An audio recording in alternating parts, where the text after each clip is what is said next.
Before we get into the episode, I am thrilled to announce that the EntreMD Business School is open for enrollment. The EntreMD Business School is the only school of its kind for physicians who want to build 6, 7, and multiple 7-figure businesses. Over the last 2 years, we have had hundreds of doctors go through the school with unbelievable results. Some of them run brands, some of them run private practices, some of them are coaches, some have other kinds of service-based businesses or product-based businesses. And we've had people come in and cross the 6-figure milestone, cross the 7-figure milestone, cross the multiple 7-figure milestone.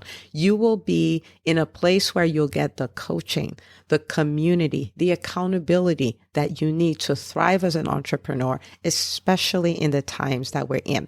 So maybe you've been following me for a while. Maybe you've been getting so much out of the EntreMD podcast and you've been wondering, how can I work with Dr. Una and the community more? Well, this is your chance. Come join us in the EntreMD Business School. It is application only. So go to entremd.com/business to turn in your application. I cannot tell you how many doctors have made statements like this. I recovered my investment in the first week. I recovered my investment in my bank account in the first 90 days. This is the best investment I've made in myself ever.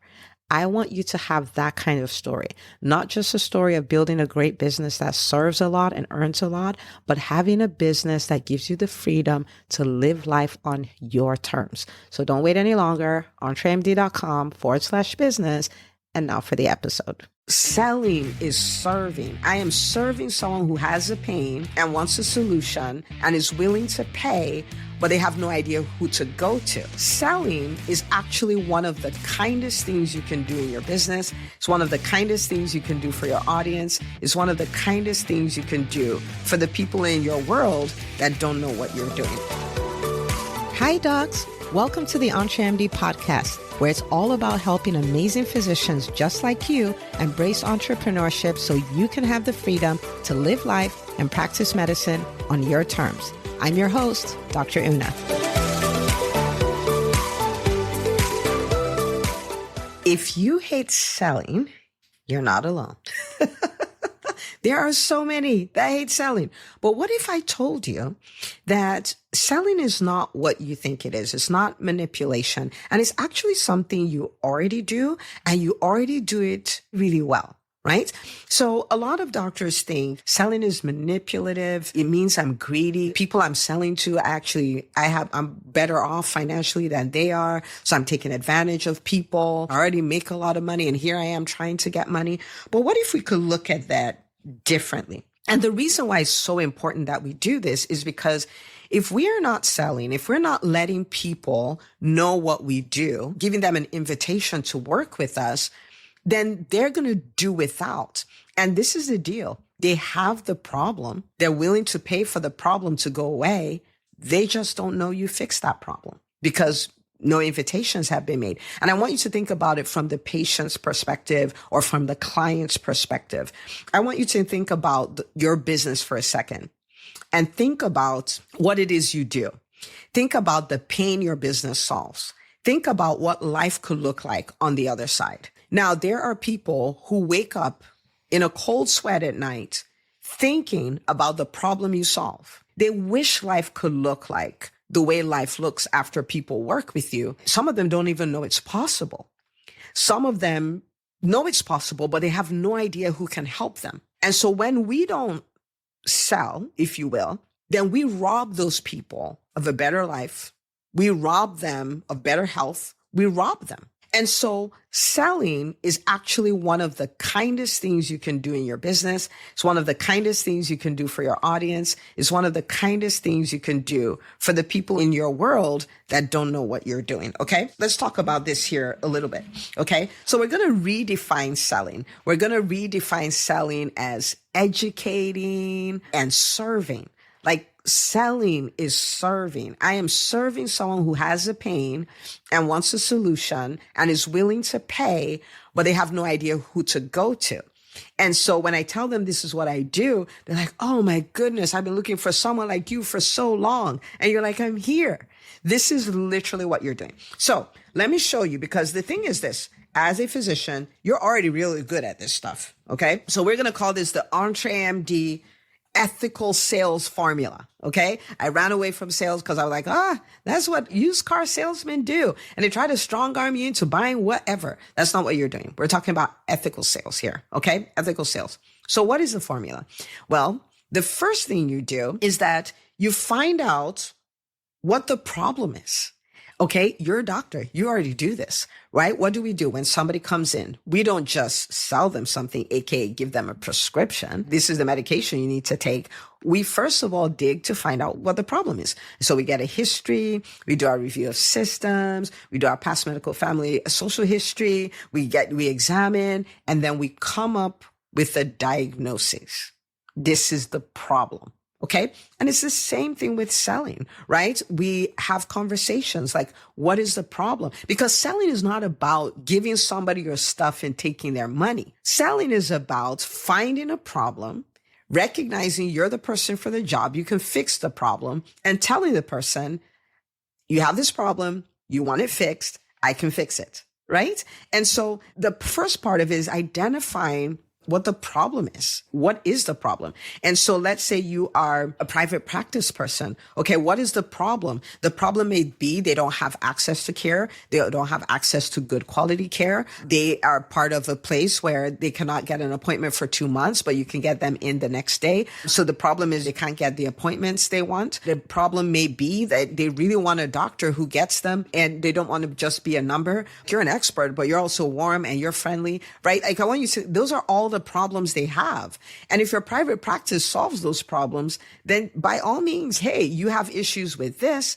This is what life can look like. I'm the person for the job. That's what they want. I have a business and it's not making the revenue I want, or it's not making the profits I want. I can't enroll a great team. I don't have a brand, my online reputation. There's no intentional version of it that exists. And I don't know what to do to build that. I don't know how to lead a team. I'm lonely as an entrepreneur. Nobody believes in my vision and all of those things, right? So my business is on paper, it looks great, but I'm so burnt out. I want to throw the whole thing away. These are all problems. These are all problems. Like we're identifying the problem, right? So I want you to really lean into this. Like the people who I am best suited to serve, what are the problems they have? You can then show up confidently as someone who's serving because you're solving a problem. So we don't lead the sales conversation with buy my stuff. Like nobody wants to be part of your private practice. Nobody wants you as a coach. Nobody wants a coach. Nobody wants the EntreMD business school. Nobody wants that. They have a pain and they want to get out of it and get a preferred future. Now, your business is the vehicle that will get them there, but nobody wants your business. Like really, nobody wants that. And as long as you think I'm trying to get people to come to my business, it's going to feel like manipulation. It's going to feel like you're taking advantage of people. It's going to feel like you're self-serving. You got to get out of that and lean into the problem. See, I am very aware of the problem my ideal people have. I'm very aware of what that problem is. I'm very aware of the ripple effect of it. For you to take away so many hours a week to be away from your family, to run a business and have revenue, but still need to go take another job as an established entrepreneur because your profits, the math is just not mathing. For you to have a team that you're too afraid to lead. And because of that, you have this really big payroll expense, and it's an expense because you're not getting a return on investment on it at all. To run a business and have no clue what you're doing, that is terrible. That is scary, right? Because ignorance is not bliss. Ignorance costs literal dollars, and not little dollars. It costs a lot of dollars, right? I see that. And so because of that, I'm willing to come on social media every day. I'm willing to go live. I'm willing to do the podcast. I'm willing to train and educate and all of that stuff and say, okay, this is the pain. This is a way to solve it. And you want to take this to the next level? Come join me in the EntreMD Business School. So nobody wants the school. They just want their problems to go away. They want a preferred future. And I'm like, yeah, we have all these doctors who have now built their dream businesses and are building their dream lives. And that could be you too. So we got to lean into the problem. What is the problem my people have? Okay. And if you haven't done this before, some of the ways you can do this, just sit and think about all the things they've told you all these years, right? You can ask them directly, like, if I could make one problem go away in whatever that is, what would it be? Right? But if you've been talking to your clients and your patients, you already know what this stuff is. You just hadn't realized that you lean into the problem. The problem is what will move you to see selling as your ethical obligation. I know these problems don't go away. These problems are really expensive. They'll waste a lot of years of your life. They'll cost you a lot of money. They'll set you up for burnouts. I mean, an entrepreneurial burnout is the worst kind of burnout because at least if you're employed, you have someone to blame other than you, right? Now you're burnt out. So you missed out on your family and it's almost like you don't have something to show for it. Like it's a lot of stuff. But on the other hand, I know that if you came into this container and you got the mentorship, you got the accountability, you got the community on the other side of it, right? You can then start seeing the business growth. You can learn how to buy back your time. You can learn how to free up 5 to 25 hours a week on your schedule. Like you learn how to do that. You will learn how to lead a team. You will learn how to empower your team to run your business. You will learn all of these things. There's so many people that come in for the first time back to having weekly date nights with my husband. I'm spending time with my kids. We took 7 weeks of vacation and all of these things, right? So the dream business and dream life can happen. And then the EntreMD Business School is just that vehicle in the middle. And I'm like, it is my ethical obligation to tell everybody I can find that this is what you need to do. And I want you to feel the same way about selling what you do. Okay. But the starting point is tapping into the problem. So EntreMD ethical sales formula. Point number 1, identify the problem. Point number 2, offer the best prescription. Offer the best solution, right? I said prescription because that's what we do, right? We do the HPI, we do the review of systems, we examine the patient, we come up with a diagnosis, and then we give them a prescription, which could be medication, which could be lifestyle change, which could be whatever, but we give them a prescription. So when you give them your solution, so it could be come work with us in our private practice or coaching or come to our event or whatever, it's not manipulation. This is the problem you have. This is the problem you want to solve. This is the solution for it. Come do this, right? It makes it easier to do because what did you do? You tapped into the problem. But after tapping into the problem, you do have to give them an invitation. You do have to give them an invitation to work with you. And I'm going to talk about something you could do that can make it even easier. But write the prescription. Tell them what to do. Don't leave them without that. They're not going to know. If they knew, they would have done it already. They're not going to know. The third thing is give them an opportunity to say yes. Give them an opportunity to say yes. Don't assume that they're going to say no. Does that mean get bent out of shape if they say no? I want to talk about this because I did a workshop recently and I was like, okay, so what is the thing that stops you from asking people to work with you? What is it? And they started typing in the chat and most of it was fear of rejection, stuff like that. I said, okay.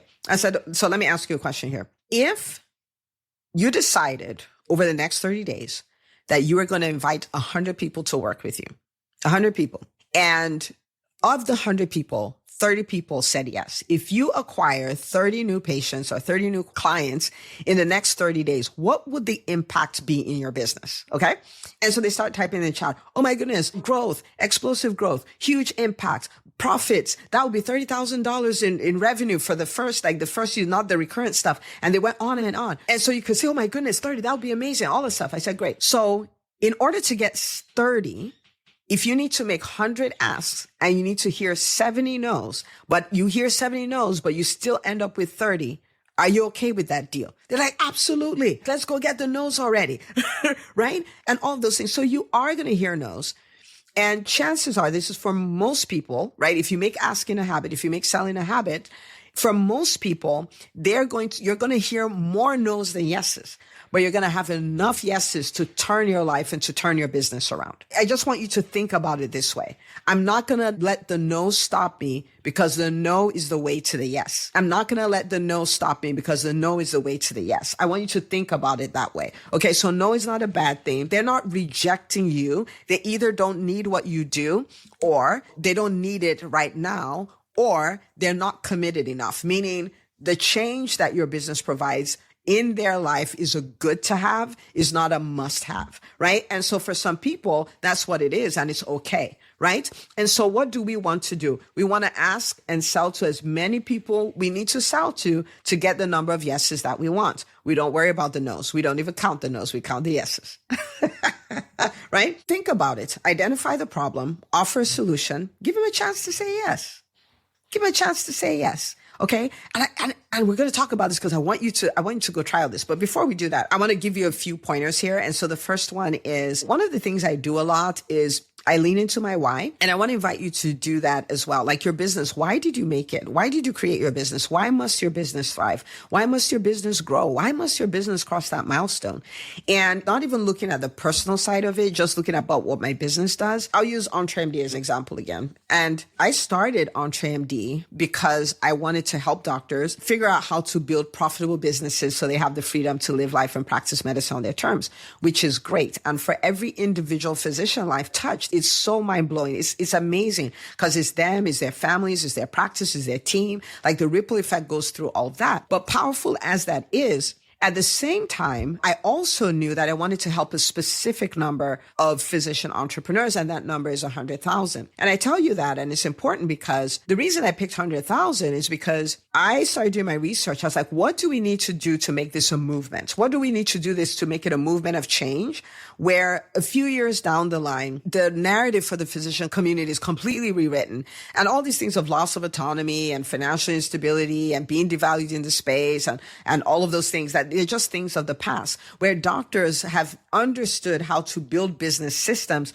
so they have the freedom to do medicine the way they believe it needs to be done, and they have the freedom to live life on their terms. If I can touch 10% of the community, this is what the research showed. If I can touch 10% of the community, the culture will shift. And really, if I touch 10%, which is 100,000, they'll touch the other 900,000, right? So touch all million physicians. And so when I lean into that why, I don't feel bad about selling because I'm like, oh my goodness, I need to tell so many people. To accomplish my why, I need to tell so many people, right? My why in my private practice is there was this time when I started it where there's so many private practices that were cold. This is just medicine is the way it is. And the wait times were really long and people are treated like numbers, especially the corporate ones, right? People are treated like numbers. And, I want people to be able to come to a place where they get expert care. And it's also warm and friendly. Like they feel they came to see their aunties and uncles who happen to be medical professionals. And then the team is a time of unprecedented growth for them, where when they talk at the later ages, they can look back and say, experience the most growth when I was in this practice. For parents to get a true partner, because even as a pediatrician, I was so vulnerable. Like, am I breaking my kid? Do I know what I'm doing? Mom guilt was an all-time high and stuff like that. And I was just like, I just want moms to have a person who gets them, right? And so because of that, through the recession of 2008, through the pandemic of 2020 to whenever, through the great resignation that followed that, through the hyperinflation that followed that, we continue to push forward, right? Because my mission is important. What I'm trying to do is so important. And so I want you to lean into that, because when you do that, selling as your obligation, and not just any obligation, but an ethical obligation, right? That's the way I feel about selling. That's the way I feel about recruiting team. That's the way I feel about all this. This must be done because of the mission. This must be done because of the people who have the pain that I fix. This must be done. Okay. So I want you to lean into that. I want you to lean into the testimonies of people you've already worked for, because, when you're in your business, I say this in the EntreMD business school all the time, like your business is and will always be a construction site. So there's always something to fix. There's always something that didn't work the way it's supposed to work. There's always that. There's always growth to be had. And when you grow, things break and you have to, rebuild for the new phase and all of that stuff, right? And so sometimes we forget how important our work is. We forget about the real life change that we're creating, right? And so you want to gather those testimonies.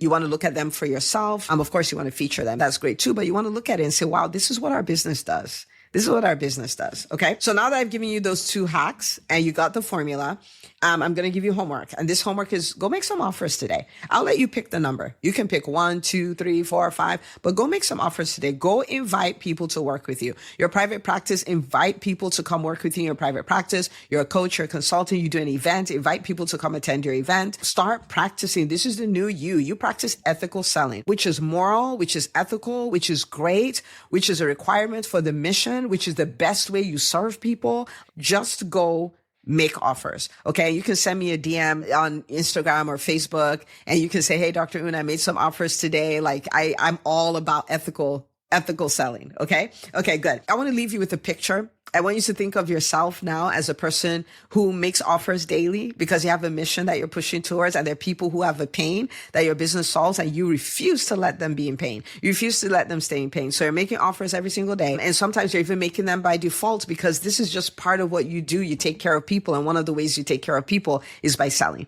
Okay. And you're comfortable in it. You're confident in it just the same way you're confident when you go examine a patient, take a history, do all of that stuff and give them a treatment plan. Confident and comfortable doing that. And I want to see you comfortable and confident doing the ethical sales as well. Okay. So I'm rooting for you. Unsubscribe from the lie that says that you can't sell and selling is bad and selling is manipulation, because it's not. Bad selling is bad. Good selling is good selling, right? And so just go for it. Okay. So rooting for you. Can't wait to see you in my DMs telling me all about it. And I'll see you on the next episode.